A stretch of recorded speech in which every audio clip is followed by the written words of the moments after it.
Hello once again, everybody. It's your favorite space uncle. Hello. Here again with my wonderful friends. And I have another fun topic for us.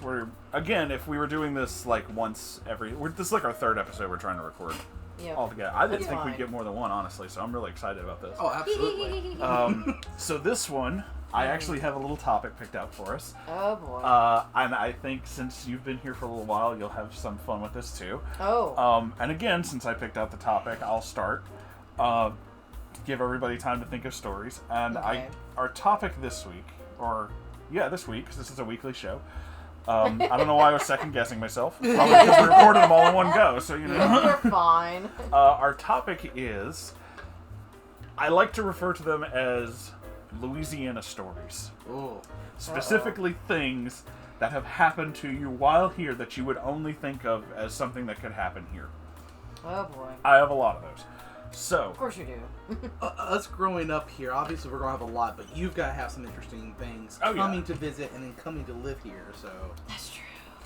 So, I'll start. I'll start with... Let's see. What is a good Louisiana story? Oh, okay. I got one. So, a while back, and this was back when I still knew a bunch of, like, the neckbeard guys I used to know in Thibodeau. And specifically L. Right. You met him once or twice. Yeah. He's kind of a dick.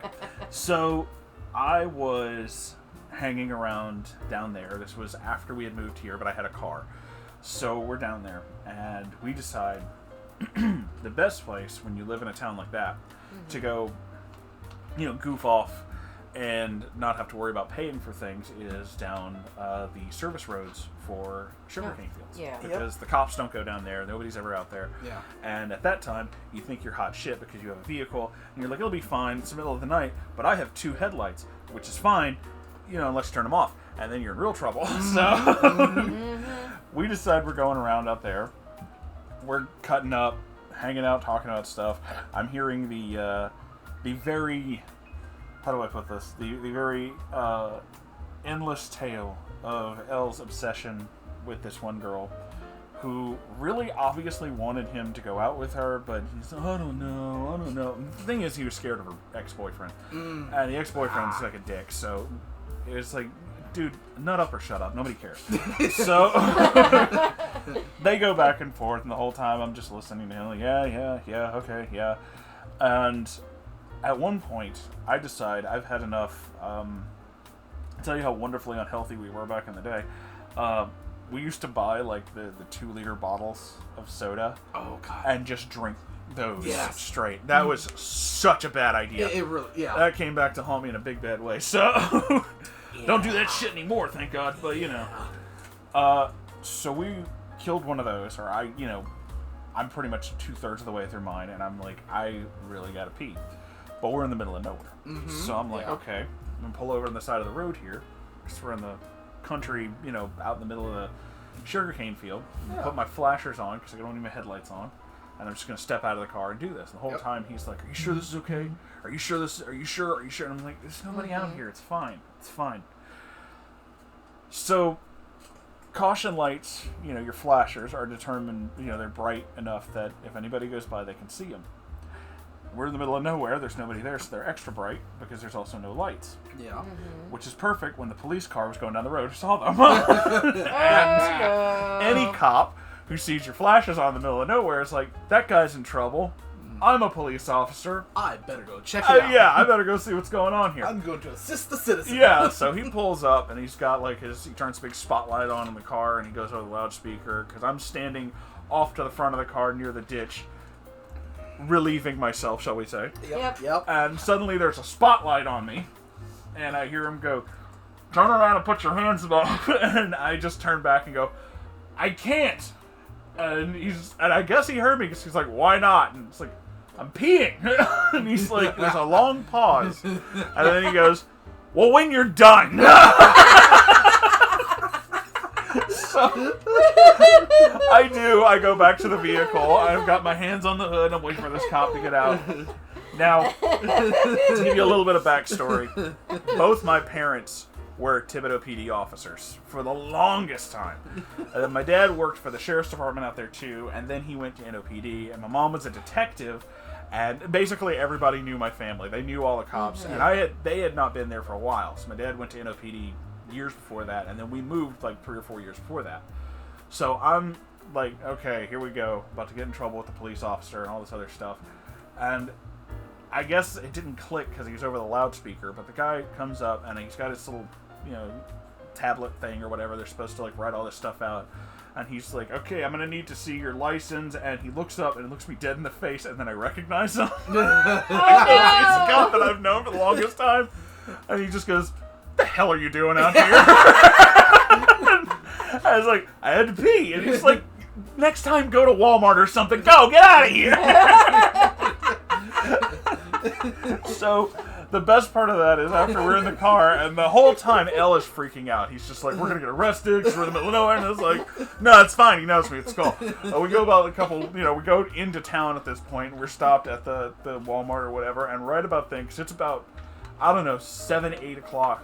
And it was winter, so it was like dark early. So it's about 7, 8 o'clock, and my phone, a little cheapo track phone, starts going off. And it's my dad. And I pick up the phone, and my dad just goes, so I heard you were in trouble. And I was like, fuck you. And he was like, yeah, they called me. I can imagine how that story went. We got your boy out here. Yeah, guess who we ran into? It's just like, okay. So there's a couple stories like that back before we knew, didn't know anybody in the precinct anymore. But there was another one. It's another pure Louisiana story to give you guys more time to think. Okay. Same area of time, maybe a year or two later. I get pulled over because we were coming out of somewhere, and I guess this cop thought I was pulling out too fast. Yeah. Again, it's a 4-cylinder Nissan. How fast can you go? So 0 to 60 in 2 minutes. Yeah, really. So I pull out, and he pulls us over, and he's looking at me, and I've already grown the hair out. I think at that time I dyed it blue, and I'm just like your average scruffy looking weirdo, and he was just like looking at me, and he's like, I pulled you over, and I was like, nah. And he's like, step out of the vehicle. He thinks I'm drunk. Oh boy. So he has me do the sobriety test, which I pass because I'm not. Yeah. And he's already called for backup, so there's like another unit on the way. And he finishes the sobriety test, and he's looking at it, and he's just like, back and forth. The meter says I'm fine. He's like, I can walk the thing. I can do all this stuff. And he's just like, are you sure? Are you sure? And he's like giving me the whole, like, are you sure you're not on something? You're not. And then the other cop pulls up. Oh, God. And it's somebody my mom worked with. And he gets out of the car. And he comes up to the first guy. And then he looks over and sees me. And he's just like, oh, fuck. I was just like, hi. I think he's like, I don't understand. I can hear them whispering to each other. He's like, I don't understand. He took the test, but there's something obviously wrong with him. And he got this. And he's like, there's nothing wrong with him. And he's like, well, he looks and he's like, he's not high. He's just an idiot. And I'm just like, that's true, actually. Thank you, officer. I appreciate it. Ow, but also yes. He was like, go home. And I was like, okay. If this was any other police department, any other town, any other city, those two probably would have gotten in trouble. But they know me, and it's like, yeah, I mean, that's true, so it's fine. All right. You're not an idiot. They probably just... I was 22. Yeah. All right, I got a good one for you then. Yeah, go ahead. All right. This has been many moons ago at this point. Yeah. Oh, God. So we just got our first apartment. Actually, no. I just got my first apartment. Was not barely even dating what would then become my wife. Oh, yeah. Y'all know her, Dragon Lady. Yes. At which point, anyway, we went to a 4th of July or New Year's. I don't remember at this point. I'm pretty sure it was New Year's. Nonetheless, we're out there. I'm meeting her extended friends and stuff, and I met this one guy, and we're going to call him T for now because I don't know if he wants to be known or not. Yeah. Nonetheless, we're out in the field. Big old bonfire. Typical country redneck stuff. Again, 4th of July and stuff. They got hot dogs. They got all this other kind of stuff. Or again, it could have been New Year's. Some fireworks. It has to be fireworks. Again, nonetheless, so we're out in the field, and I go up to T, and I'm like, hey, man, what are you doing? And he's just hammering away at something, and I hear, like, paper crinkling, you hear banging, and also you hear a loud tink, and then he wad up more paper, and And he's like, oh, I'm loading my cannon. Excuse me, what? He's like, yeah, look, I built this cannon in my workshop the other day at work and everything. I'm like, okay, well, let's take a look at this. And so he's loading this up. End well. He's got a phone book, okay? A literal old school Yellow Pages phone book from New Orleans. The thing is like 3 inches thick. Oh, no. And he's just taking a paper, wadding it up, and hammering it down in there. And I'm like, oh, okay. Do you think this is going to, handle everything? Do you know what you got in there? I'm just trying to figure out some stuff because I have a good idea of what explosions should do. Yeah. He's like, yeah, I've got about 2 ounces of black powder in there, and I'm doing all this stuff. I'm hammering it down. I've got the fuse right there. I'm just like, oh, okay, you know what you're doing, or at least you sound like you know what you're doing. You probably know more than me right now, Famous but I don't last know words. enough. So we continue talking, and then we got some other people, and finally he's like, all right, I'm ready. He's been hammering at this thing for like 10 minutes while I'm talking with all these other people. Oh my gosh. So he's like, all right, everybody needs to move. Okay, so we all walk back. No, y'all need to move. So we walk another 5 feet. We're about 10, 15 feet. He's like, no, move to the house. The house is on the other side of this field, a good 100 yards away. Oh god. Uh-oh. Are you sure? He's like, I got it, don't worry about it. Okay, so we all move, a good 100 yards away. He lights it. There's still 2 trucks out there because for some reason those dumb but teenagers didn't decide to actually move it. And I say teenagers, we're like 18, 19 out there. Yeah. And he goes running. I mean, this dude, big old dude like me and you basically. And he's running full blast just across this field, right? Mm-hmm. And he gets halfway and all of a sudden you hear boom. And you see the flash at the same time. And then you see the truck shake and the glass and then you hear a second boom. And that second boom is actually going off. And then you hear trucks alarms sounding, everything else. And everybody's just like, holy shit! He just blew it the fuck out. And he's laughing like a freaking lunatic. The damn thing survived his cannon that he made. No problems whatsoever. It's fine. Except it rolled back about 20 yards. 5 minutes later, here come the police. Oh, yep, there it is. He hid the sucker very well, and we're all just sitting around the bonfire, like, and they come around. Y'all, did y'all hear that? We're like, yeah, we don't know where it came from, officer. What happened? Y'all was, man, we don't, we're out here partying, all this kind of stuff. We accidentally hit it with some things. Cop never said anything else, but he's looking at all of us. Thank God none of us were drinking or anything else. Yeah. And he's like, all right, well, if y'all know where that come from, or if y'all hear another one, y'all give us a call. And he rolls on out. Come to find out, a couple weeks later, the cop that came out there knew T's dad, and him and T's dad had a long conversation, and T was told, you don't ever do that again. Yeah, you can set off the cannon, but not like that. Nah. And he still has that to this day, and he still pulls out every 4th of July and sets it off, but we keep it down to the minimum. So, very redneck Louisiana story. What about you, dear? Do you have a Louisiana story, or do you still need time? I mean, I'm trying to think because it's like, I mean, it's hard to explain the fact that when I first came to see you, it was a summer. Yes. And we kind of didn't really do too much because it was horribly hot. Yeah. Well, it was horribly hot, and we only went to New Orleans once. Yeah. And then we went to Thibodeau and all that type of stuff. But it wasn't the big, it wasn't a huge thing. And then when I came down for Christmas time that one year, not much really happened other than the only good thing that came out of it was going to Thibodeau and celebrating New Year's down there. But I think my favorite part so far, when I've been here now, would have to be when my family visited, when they came to bring me. Yes. So, this was November of last year when we came. Yes, it was. And we drove the 8.5 hours. Mm-hmm. And by the time we got here, he was still awake, which is thankful. And then I think both. I wasn't expecting your mom and your sister to be awake at all. I thought your mom was going to be passed out because by the time we came in, it was it was late. It was late. Yeah. But okay, I understand his sister being out because she is, and then he's awake because he works. Yeah. Yes. But I wasn't expecting your mom to be like, Waiting to meet up. I was like, well, all right then, this is awkward. Well, so we were planning out what city to go to on what day. Because they were here for like the weekend. Okay, cool. Well, we thought we'll do New Orleans first because it's the big place. Yeah. And well, I think what killed me. So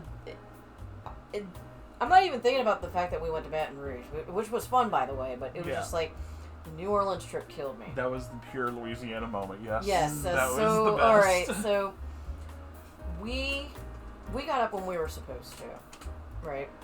Or I think I don't remember if like. I think they got up earlier than we did. And I was just kind of like, who does this? And I'm like, okay, well, my mom, understandably, because there are times where she has to, like, get up and do errands. Yeah. Okay, cool. Or she's usually up at, like, 8 in the morning and stuff because of my dad. Yeah. Okay, well, she's used to that kind of thing. My sister, however, it was just like, oh, sis, like, either you get up or don't bother getting up, you know? Because it was just like, oh. Well, we set the time that we set. I think it was 10. Yeah. Because, we're not gonna get up early in the morning. That's crazy.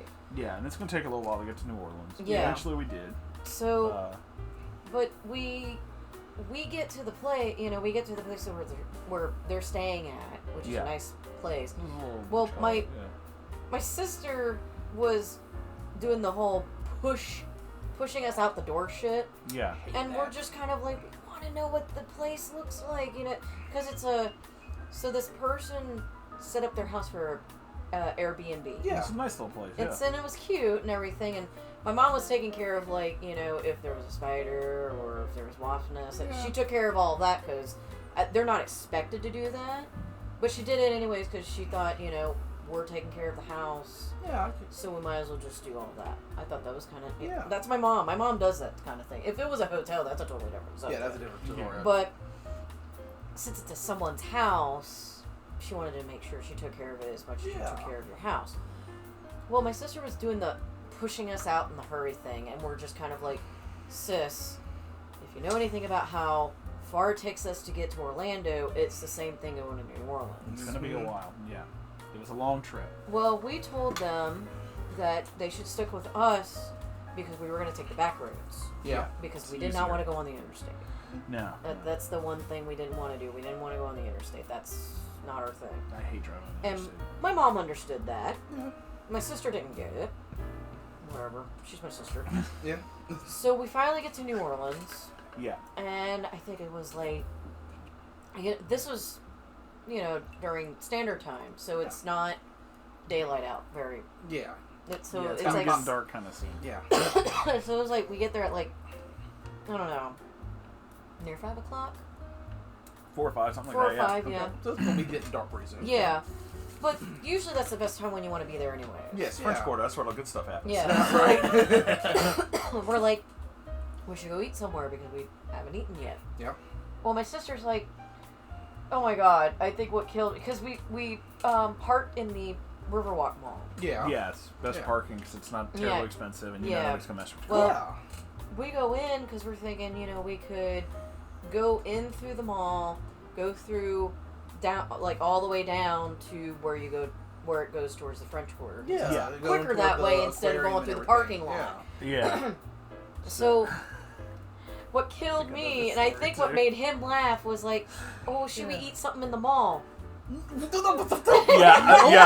the one. That was the first time. Again, ever since I've met them, and I've met the whole family. It was very polite, and just like, oh yes, yes. Yeah. And I snapped at that moment when it was like, well, we'll get something to eat here, and then we'll go down there. And I was like, man, you came all the way to Louisiana. You gonna eat in the mall? Come on now.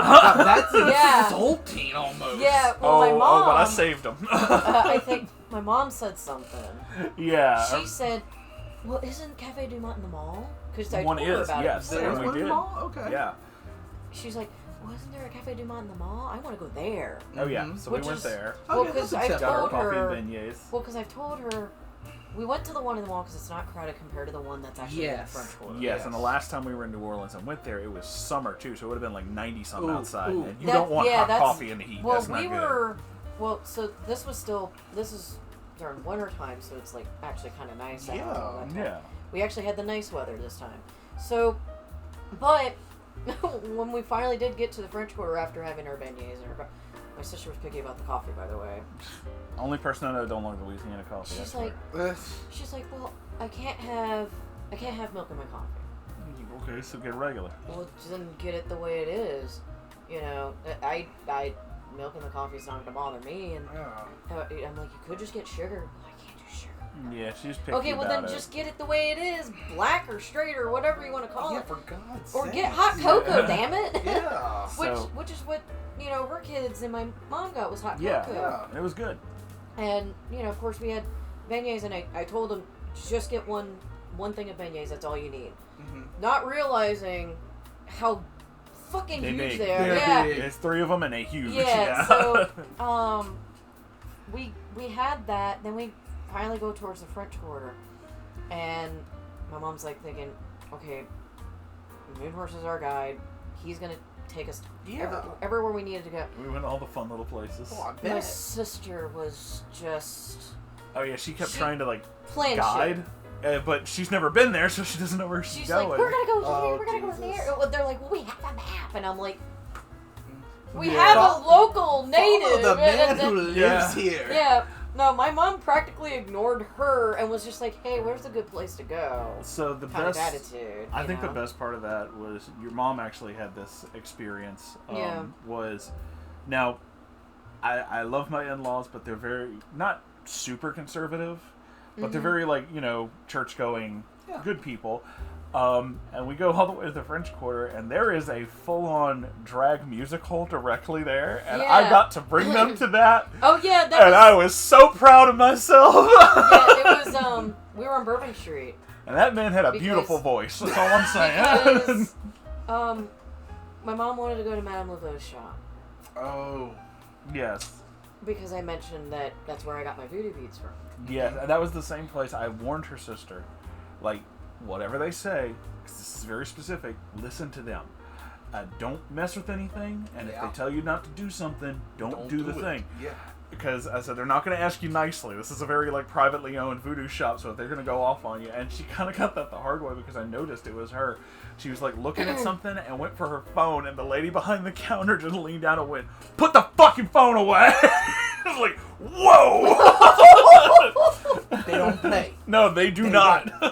No, they don't want you to take pictures of their stuff. Yeah. Or anything like that, because it's like, one, it's a private voodoo tradition, and two, they don't... It's their stuff. Yeah, they do not show that kind of thing. Anybody can tell you that. It's their shit, so... Yeah. You get the fake voodoo I don't know why my sister was getting her phone out. I didn't want to know that why woman she was getting... snapped at her. Oh, and I was yeah. just like, oh, and she shit, left the store after that. Yeah.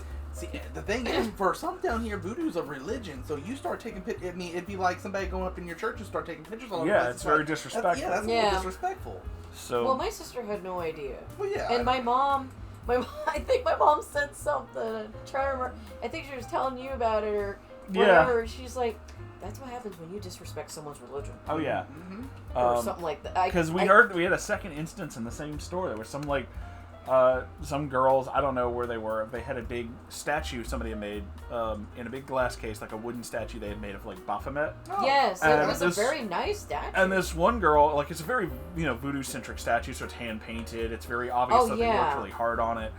And this one girl just starts going I don't know. I rebuke that. And the guy behind the counter goes, you can get the fuck out of my store. And I was like, if you don't like it, don't say anything. They will throw you out. Shut your fucking mouth, dude. It was actually very nicely detailed, too. It's the same thing. It'd be the same thing as if you go into, a Catholic church and be like, well, I'm Baptist. I don't like this. And, don't say it in the building. That's just rude. But, yeah, no. My mom was kind of curious about the statue and everything. Yeah. Oh, yeah. We talked about that on the way we out. were telling her about how, Madame Laveau didn't just, she was... Voodoo is an evolving tradition. Yeah. There's all kinds of stuff behind it, yeah. All that type of stuff. So she had the statue for, good luck purposes, for good practitioner, because she was the good practitioner. Yeah. Mm-hmm. And my mom thought it was interesting because, she's ever heard about, like, just stories about, like, Baphomet and everything is just evil things. And for her to see, like, this kind of stuff, she's like, it's not so bad. She's more open. Like, then we ate at the best fucking diner in the whole quarter. That place was so Which good. diner did y'all end up eating at? Oh, it was the Royale's famous hamburgers. Yeah. It was killer. It was so good. I was kind of I was actually legitimately upset that, like, so I know it gets busy at night in the French Quarter, and especially in Bourbon Street and everything. Oh, of course. Oh, yeah.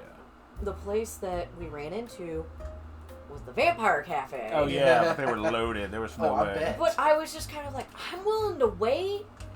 Just, just to be able to sit inside or whatever. I was willing to wait. Well, my sister was like, no, we gotta get somewhere to eat. And I'm just kind of like, it's the Vampire Cafe. She, her sister got more and more exposed to my incredibly sarcastic humor, which is something they're going to have to get used to if we're going to be in-laws. Because really. We were going... I mean, my mom fell in love, so... We were going through the alleys. Because she's got a sarcastic humor. Yeah.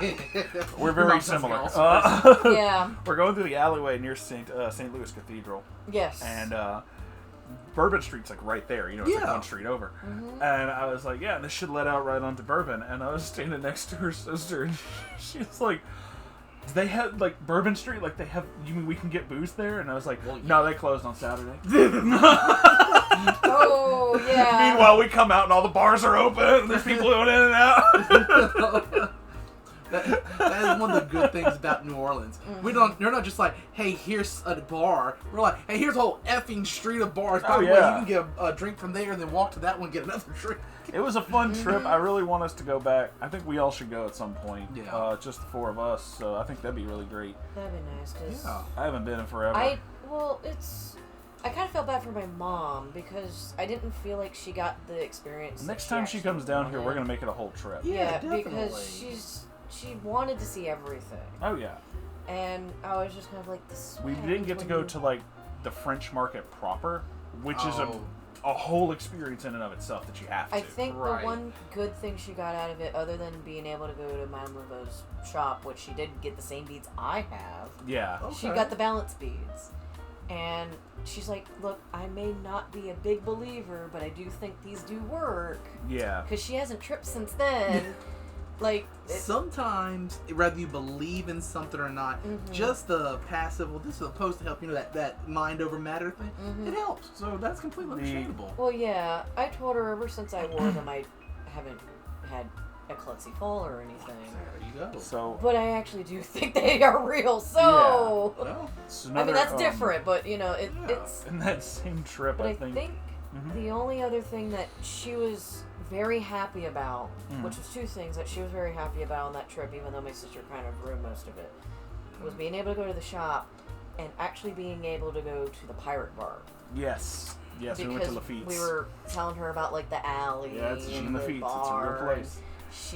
She fell in love because she loves the pirate stuff. Oh yeah, not great. Just like Pirates of the Caribbean. No, real pirate stuff. Like she loves that kind of stuff. Yeah, that's what I think I made that joke while we were there.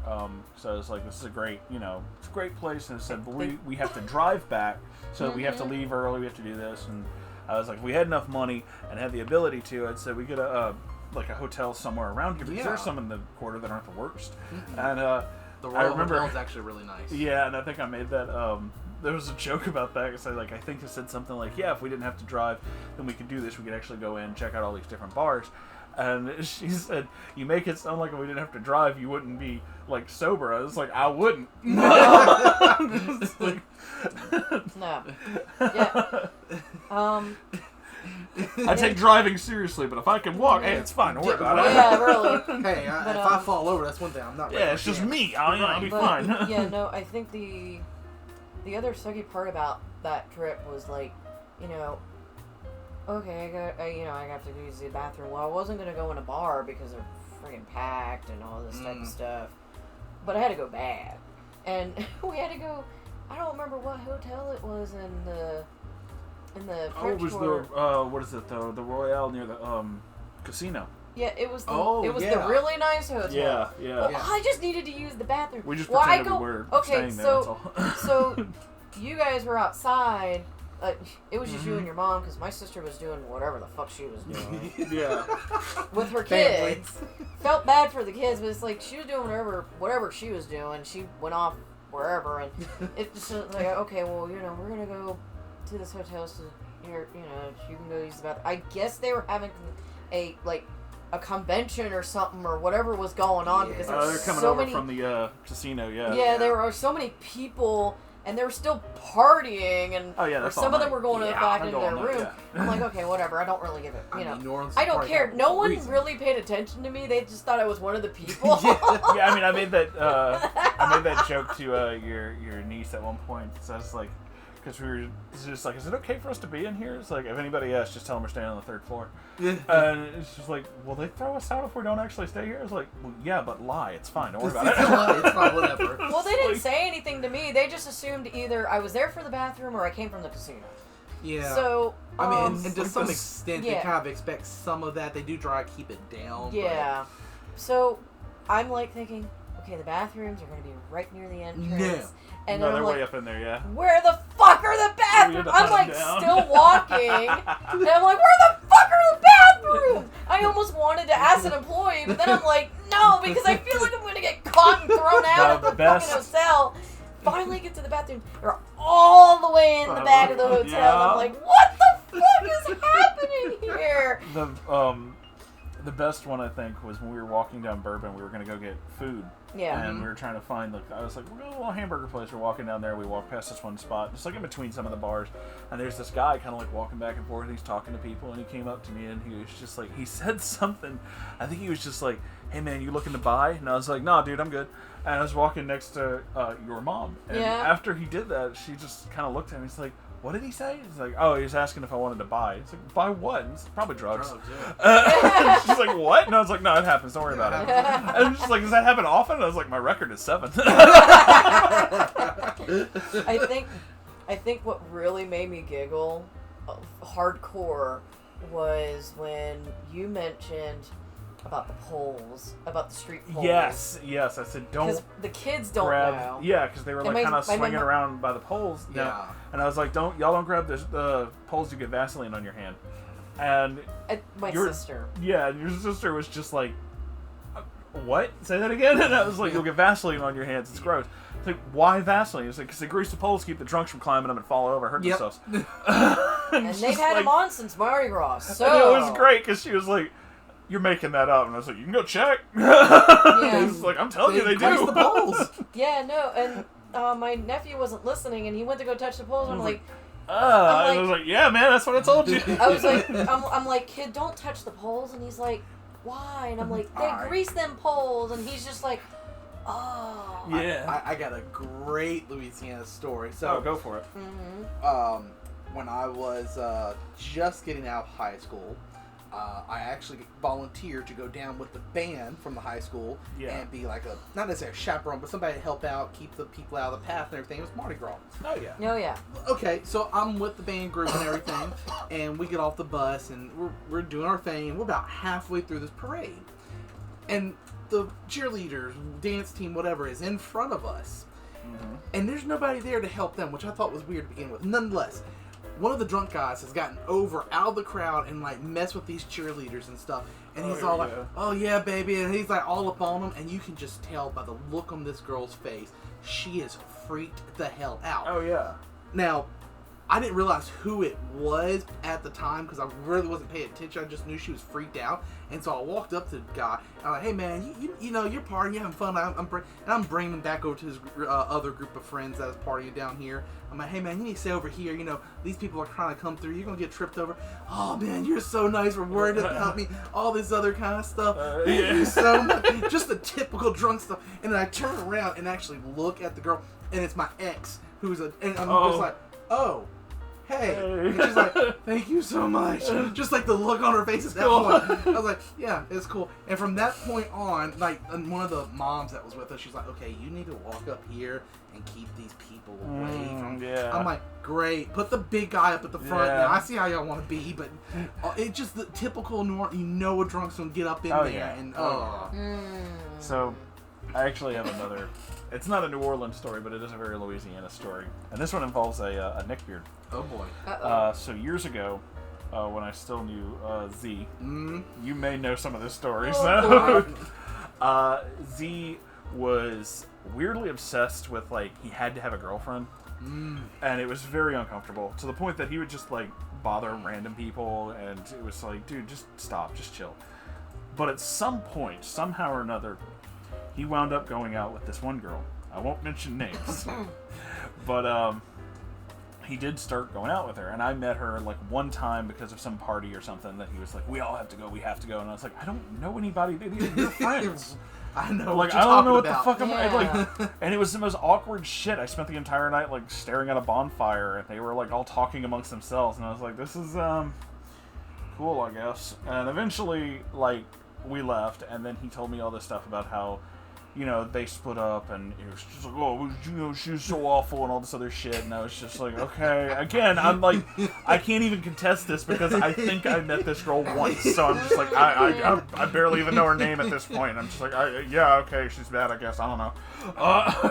Yeah. But then, years later, G-Man tells me that he's not just in a relationship but going to marry this person. I think this was, like, I met just before that. It's like, I knew that he was dating this girl. I just didn't know her. Yeah. And we never really had a chance to hang out or get to know each other or anything like that.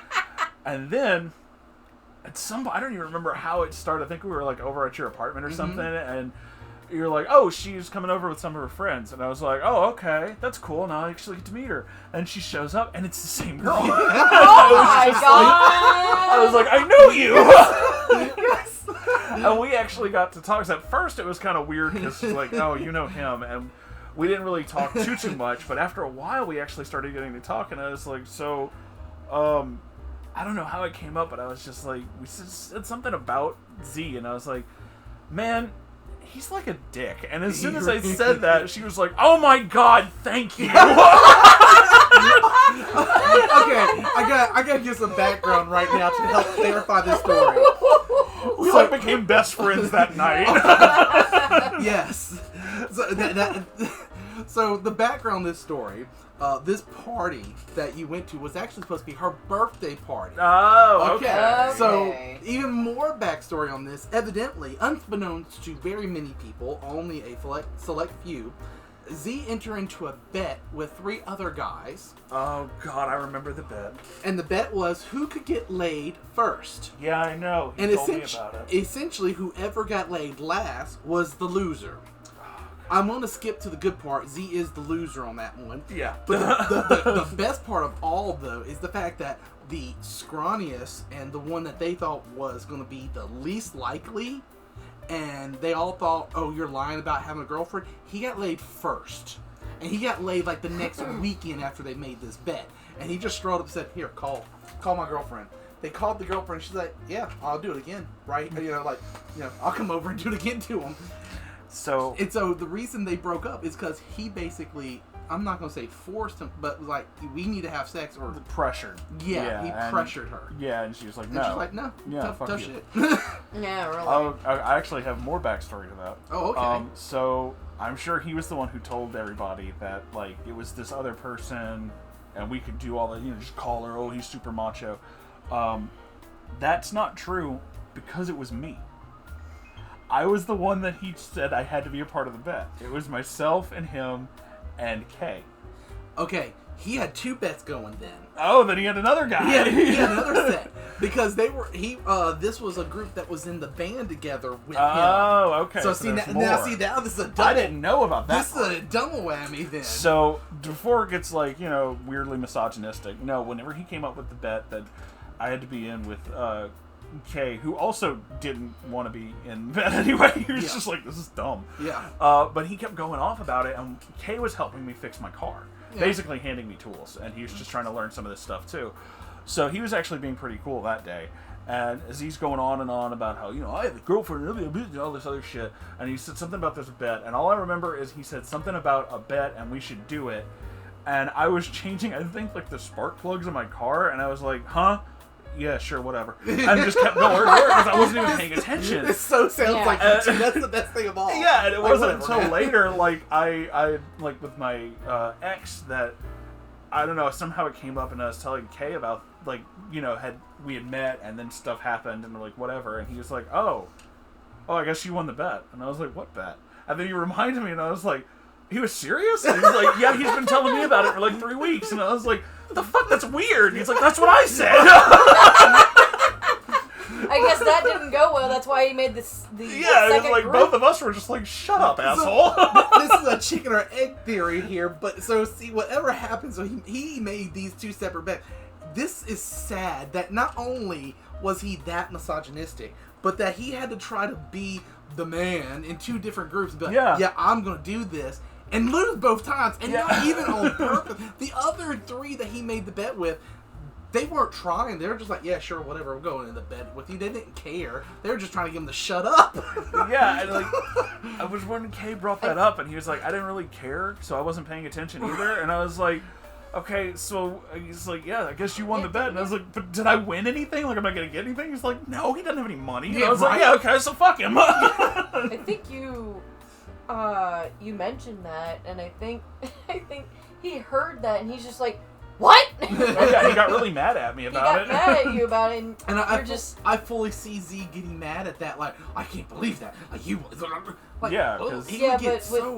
But I remember you telling me, like I said, I was not here for any of the. This was long before you and I met. But it was just kind of like I remember you telling me about this because you were like, I already did that kind of thing, and he's just like, well, when did that happen? And you're just like, I mean, I'm not with her anymore, but it happened when it happened. A while back, I remember because when I actually had the conversation with him, he was just like, well, what happened? And I was like, well, when a man and a woman love each other very much, and he was just like, no, I mean, like, what did you do? And I was like, I'm not gonna fucking tell you that. That's weird. Shut up. I think what really killed me is, like, I think when you made the implication, like, well, it wasn't a, sorry, I'm killing something on my leg.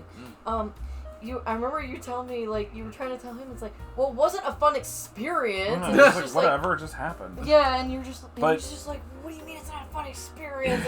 And you're just like, oh my god. He was weird. He was, like, weirdly sexual. But, like, going back to, again, this is how this relates to a Louisiana thing, is, again, all I knew from Dragon Lady is the very limited access that we had ever met. So I just knew, like, she had this group of friends, I guess. We didn't really know each other. And we all just kind of sort of got along, and it wasn't until afterwards that somehow or another we were talking about Z or something, and it's like the moment I knew that we were going to be like super friends was just like, I was like, yeah, he was always kind of weird like that. He's like, and as soon as I said weird, she just went, he's a fucking creep. I was just like, Yep. Oh, it's funny how that ended up happening, like the fact that we were friends and then those two were dating, and then of course that split off, and life is weird. Life is weird. Small it was world very kind of stuff. very fun. And then like that was the same, Z's weird sister was the one that Elle hooked up with. Oh, I didn't know that they. Oh yeah. They were dating for a long time. I think you told me that one. Yeah, because it was. She was a little bit psycho. Yeah. I worried about her a lot. Yeah, he was the first one that, like, I didn't know this until years later. People started talking about, like, the whole simping thing, where guys will do literally anything for horribly toxic people. Definitely. Yes. Oh yeah, he was. Oh, big time. And he'll never admit it. And then he turned into like a really toxic guy too, because I believe he started like screwing around with like one of his best friend's exes. And it's like, yeah, so. I gotta be honest, I'm kind of surprised that Z's sister and B from out there. Oh yeah. I'm surprised they never actually connected in any way. I'm surprised I never met. Yeah, they were. That's a whole crew. Yeah, yeah. But thankfully, we don't really hear from a lot of them anymore. So Not really. You know, of course, you know, she passed away. Yes. I mean, so again, weird things that happen in life. You know. Mm-hmm. I think you showed me like where, like in Thibodeau, where you and Bubs' neckbeard friend used to live. Yes, yes, we did find that. It looks worse now than it ever did, but Oh yeah. wow. Yeah. Yeah, I think you guys mentioned like he may be still living there. I don't know. They I don't was about to say, know, do you ever 'cause- wonder about some of the people where they ended up sometimes? I mean, Bub said one time he saw Elle at the hardware store, and he's like, he don't look like the greatest. And he said, well, he was bad off on drugs for a while there too. That's the other thing, is that like a lot of neckbeard stories that I read, and a lot of the ones that, you know, make it into stories, it's always like creepy guys, but around this area and stuff like that, there's also a real bad drug problem. this is And- true. And they, I mean, when was the last time you saw Kay? I think, I'm trying to remember when the last time you saw him. Oh, it had to be maybe like 3 or 4 years ago. Okay. But I know you showed me where we live. Yeah, Kay, on the Which- other hand, is actually kind of mellowed out. I don't know entirely because I don't hear from him too much. yeah. But has like really dedicated himself towards education, and I'm really hoping he ditched the weird misogynist things Yeah. and Me actually too. became like a normal person. I mean, from what I've seen, like where he lives and everything, like it looks like he's better off Well, yeah, than he was. I mean, I don't know. I don't know either. But So, it's just but yeah, that's that was interesting. one of the many strange things that's happened in this state. We have a lot of strange still- experiences. Oh, do I we? still think the one thing that killed me was we were going to Baton Rouge, and my sister was like, "We gotta stop at a coffee place," and I'm like thinking, Oh, "Okay, well, where are we yeah. gonna stop?" Oh And god. we gotta stop at Starbucks. Yeah, and I was like, you come to Louisiana, the place that's got the best fucking coffee, and you stopped at Starbucks? Yeah. Like, what the fuck, man? I don't understand. PJ's is right down the road. Yeah. You got PJ's, even the community coffee house. But Yeah. Like, don't get me wrong. Starbucks. Starbucks, I know, is like a national chain. If you're somewhere like in New York, it might be your only. But it's like, I feel like coffee shops are a dime a dozen now, and a lot of them are much better than, you know, Oh, Starbucks. yeah. Our locals are definitely better. Yeah, Well, that's the definitely on the okay. So locals. this is the thing. Like, I mean, I guess this is technically a Florida story, but we will allow it. yeah, it's fine. I mean, from Florida, so it's okay. It's my podcast. It's okay. Yeah, it's fine. Like being there for so long, it's like, okay, you try to figure out like what's local and what's not local, you know, all this type of stuff. Oh, Like, yeah. what's an actual company chain and what's like an actual local place and everything. Well, when the whole coffee thing was a thing, like, okay, so the in Jacksonville itself, like if you go to downtown, they did have actual like coffee making factory places. The two big ones were Maxwell House and trying to remember the name. I don't remember if we took you downtown or not, but I remember talking to you about like which coffee places are actually native to Jacksonville. Yeah. Maxwell House is the big one. Okay. Well, they still have the the actual place that they make their coffee. Well, the thing is Maxwell House used to, other than like making coffee there, they used to like distributed it in like their, when there was local coffee places. Yeah. Well, now it's gotten to the point where if you go for coffee, the only local coffee place that actually exists is in St. Augustine, which is the only thing that's actually still localized. Everything else is like company named brand chain Yeah. places. So one of the big ones that became a staple is Starbucks. Oh, yeah. That was Of course. before, like, I mean, don't get me Mhm. wrong, Dunkin' Donuts was a thing, but they didn't do coffee, they just did donuts, Yeah. just like Krispy Kreme. Well, then I guess Dunkin' Donuts thought it would be a good idea to do coffee as well, because Starbucks became a thing. And then the whole making breakfast foods and all that type of, so they're Yeah. like, they're the fighting chains, basically. Yeah. Well, now when you go and you're like, oh, we're gonna experience Florida, and I'm like, well, if you're experiencing anything local, the best places to go is St. Augustine, or places that are not the big cities, because Jacksonville has literally become the place of like any named brand companies basically sit their asses upon there. Oh yeah. Yeah. And then of course Orlando being the big city. Oh, I mean, not to mention, That's the theme park place and the tourist section, so you're gonna find all that stuff. Orlando's I don't include Orlando very much because they started the whole tourist chain. Oh yeah. That's fine, because there was the Disney World and everything became a thing. Mm-hmm. I exclude them out because they didn't really have, I guess what you would call like anything localized. Yeah. Because they weren't like a big deal until Disney came around the corner and bought some land and made Disney World. Yeah. Mm-hmm. But when it came to Jacksonville, they were the local. They did have a local staple when they first established. But after like the flood and the fire and a lot of other things, they're like, we need money, and so it's all the company chain stuff. But if you want to go somewhere local, go to St. Augustine. Yeah. To tie this back to a Louisiana story. I'm sorry. No, I you're went off fine. in a tangent on Florida. No, but, you're fine. I got a it's tie for this. Okay. When we were, I'll never forget because we were in the river walk. So we were talking about going to the French Quarter, and specifically, I believe it was your sister who said that they had seen like the New Orleans thing in Disney. Yeah. And like, because there's that whole around the world, and there's a New Orleans part. Yeah. Oh, Yeah. of course. Yeah, and she was like, "Well, we've been to the one in Disney. Is it like that?" And I'll never forget because I think her reaction was priceless because she was just like, "Is it like that?" And I just kind of looked back at her over my shoulder and went, just like, "You about to learn?" Oh, okay, yeah. I think I know what you're talking. There is a place in, I don't know. I know Moonhorse has never been to Disney, and I don't remember when the last time you went to.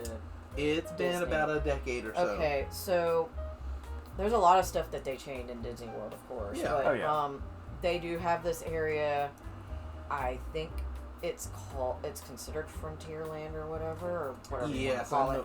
Well, there's a spot in that area that's like, this is the bayou and all this type of shit. And I'm like, this is funny because I went to Disney sometime after I'd been with you, if I remember correctly. It was like, called you on the phone saying like, this is the worst Disney experience I ever had in my entire life. Yeah. Because it was like with my aunt and uncle and their adopted kids and stuff. Well, there's a bunch of kids running around, so that makes it more fun. So I remember we were going through Frontierland because it's like, that's where like I think Pirates of the Caribbean's in Adventureland, but that's where like Splash Mountain and everything. Yeah, I know what you're talking about. Okay, cool. And then I see that area, and they're like, this is the bayou, and all this stuff, and I'm like... Tom Sawyer's Adventure and all that. Meanwhile, and flashback a year ago, we were staying in Thibodeau, and we're literally 1 block away from the actual bayou. I'm staring at the scenery that they made, and my sister's like, are you alright? And I'm like... I'm dumbfounded to think that they think this is what Louisiana looks like, and this is what Cajun country looks like, because Cajun country looks like nothing like this. Also, the way they describe their food makes me cringe now. One of my favorite parts is that Thibodeau and I don't trip. think they know how to cook crawfish. What? Oh no! Because it's just we were cringy. we would go to PJ's, which was like across the street from the hotel we were staying at. Yeah. And it's right next to the bayou, so it's right there in Thibodeau on the corner. So we get coffee and then we go out because the weather was really nice. And we go out, and I remember at one point we were sitting on the bench, and we were having coffee, and I remember I nudged you and I was like, down there, and I'm like, what? It's like, down there. It's like a duck? No, over there. What is that? It's an alligator.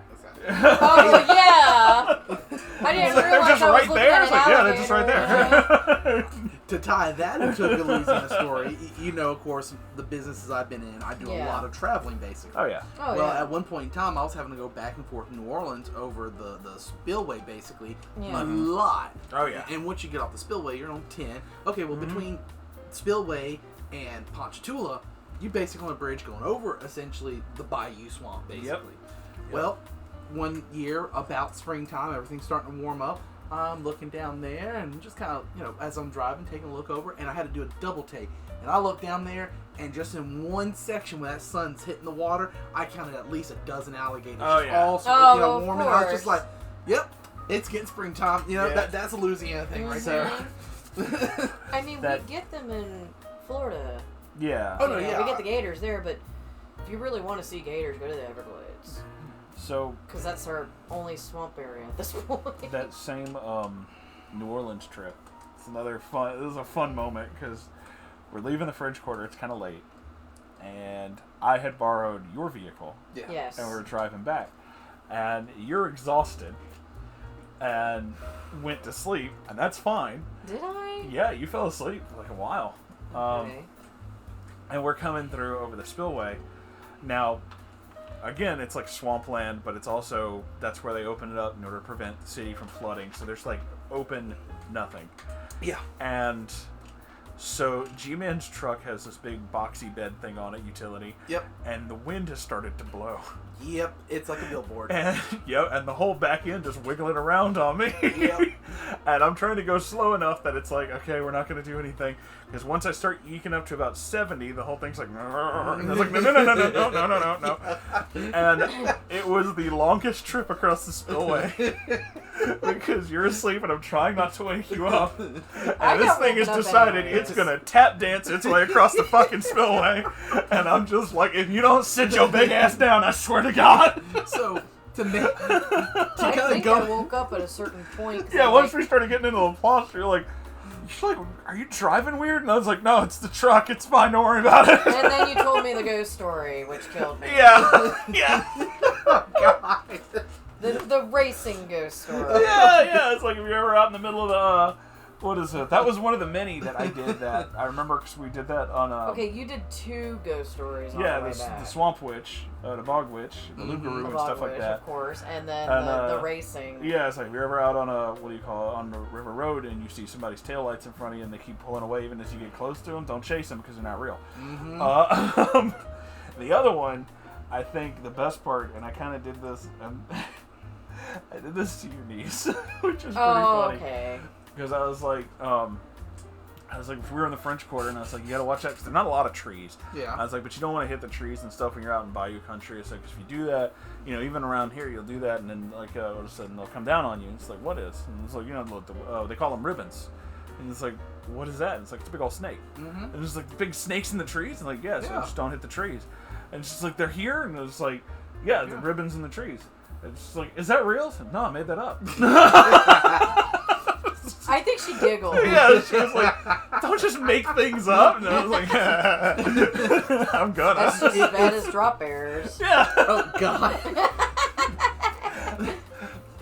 That being said, talking about the snakes in the trees, I really have experienced this. Oh, yeah, that actually will happen. But hold on, I experienced it way back in the woods. So, talking about the forest burning and everything like that. Yeah. At one point in time, my dad was on the bulldozer. We were getting ready to do a controlled burn, and he broke the bulldozer, basically. Yeah. Nothing too bad. Of course. Nothing too bad that we couldn't fix, but of course he doesn't have the tools on it, right? Yeah. So he walks back up there, but it took him like 2 hours to walk back up to the house, and I'm like, well, that's weird. You're only like 20 minutes down, road. It shouldn't be that. He's like, man, I had to take forever. There were snakes dropping out of the trees everywhere, and I'm like, do what? He's like, yeah, there's snakes. I'm like, there ain't no that many damn snakes. I can't call my father a liar, but all right. So I go back down there. I'm taking them down there. We have the tractor to help fix the thing. Get down there, and there really are snakes. And I mean, it's not like raining snakes, but there's snakes, and evidently they're trying to get up there and get to the bird's nest and stuff. Eat the eggs and everything. Of course, yeah. And it's just like, I did not realize we had this many snakes back here. I'm ready to do this control burn now. Okay, I got another. Speaking of that, I got another wonderful Louisiana story for you. So my stepfather, before he passed away, the department had all this ammunition. Like, you can't keep old ammunition because sometimes it misfires, and you don't want that if you're working for like the police department or something. You want your tools to work properly. So the question is, how do you get rid of old ammunition? Well, there's places that recycle it. Yeah. But this is Thibodeau, so a bunch of good old boys just took the things, went out back, shot them. So that sounds right. What they did is we had this big drainage ditch back when we lived way out in the country down there, because there was no city septic. You had a septic tank. Mm-hmm. And so there's this big ditch that ran between some of the property. It was just runoff. So it's all water. It's all stuff like that. Yeah. So my stepfather and his friends go out there with an entire back end of an SUV full of ammunition and every gun you can think of. And he gets a tear gas grenade. Oh, no. Pops the lid, chucks it down in the water. Well, that makes the water acidic. So it's down in there, and they set up there with all these like rifles, shotguns, everything. Every time a snake pops up and goes across the thing to the other side, they just shoot it. And they had like a layer of just dead snakes, just bam, bam, killing them left and right. This man, okay, so this is another tie into that story. I've never seen anybody else do this. That same area, I was like maybe 8 or 9. Mm-hmm. And we would get water moccasins that would come out of them ditches. Oh, of course. Yeah, them things are dangerous. So we had this dog, we had a fenced-in backyard, and I had a dog, this little Dalmatian, and she apparently saw one in the ditch between our property, which is right where the fence line is, and the neighbor's property. Mm-hmm. And it's out there snapping. It's not hitting her, but she's like barking at it, and it keeps snapping, and she's like, so my mom tells my stepfather, it's like, there's a snake in the ditch, you gotta do something about it. Mm-hmm. And he's half asleep because he's been working night shift, and he's like, what do you mean? Just call our neighbor, and he'll do something. It's like, no, you have to go out there, you have to do something about it. The dog's trying to get it. And it's like, okay, fine. So this man, this is so Louisiana, that's painful. This man comes out of the house with a .22 rifle in one hand, wearing pajama pants and slippers, walks over to the fence, looks at this snake. He's like staring down at it, and the thing just like ran. It jumps at him, and he just kind of steps back, and then he leans one arm with the rifle over the fence, directly over the snake, shoots it, blows its head clean off, and then goes back inside and goes to bed. I've never seen someone nonchalantly kill a poisonous snake. That's what he did. I mean, yeah. Yeah. It was kind of amazing. I was like, I don't even know. And then that ties into another one because my neighbors, who were like, I think 2 or 3 years older than me, were just like, he shot that snake. And I was like, again, I'm like maybe 8 or 9. I was like, yeah, he just killed it. It's like, is it dead? Like, oh yeah, well, it doesn't have a head. It's dead. Yeah. We should go put its body on the ant farm. Oh my god! And then they did. God. So they threw it on an ant pile, and it's like, oh, because the nerves are still going. Oh my god. Oh my god. And they put a bucket over it and came back in a week, and there was nothing but bones left. Peter's gonna hear this and just be like, oh my god, I can't believe yeah, it was like fucking 20 years ago. It's fine, don't worry about it.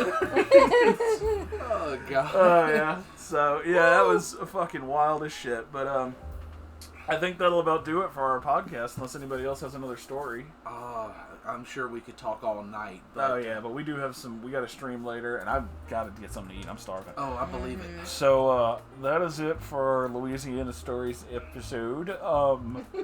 Thank you all for being here. Yes, if you would, please do the, like, comment, subscribe. If you want things. If you want to hear this podcast a week earlier, subscribe to our Spotify, Anchor. I guess it's the same thing. I don't really know. But it's only like $5, and you get to hear everything a week earlier. Yep. Also, we have a merch store. Yes. And there are going to be podcast T-shirts that we're going to be making soon. Mm-hmm. There's also a Ko-Fi that helps keep the lights on in here, so we can keep doing stuff like this and more. Every weekend there's a live stream. It's literally Friday, Saturday, and Sunday nights, so you can come hang out with us. We play video games, look at stupid things on the internet, the usual. Yep. And if you have a story or a topic or anything you want to send in to us, send it to my subreddit, r/Moonhorse Stories. It's the best subreddit. I'm biased because I own it, but either way. It is the best. Yeah. What's fucking r/Adorable? It's got like 1 million subscribers. Mine's still better. I don't care. Either way, thank you all for being here, and we'll see you in the next episode. Goodbye, everybody. Bye.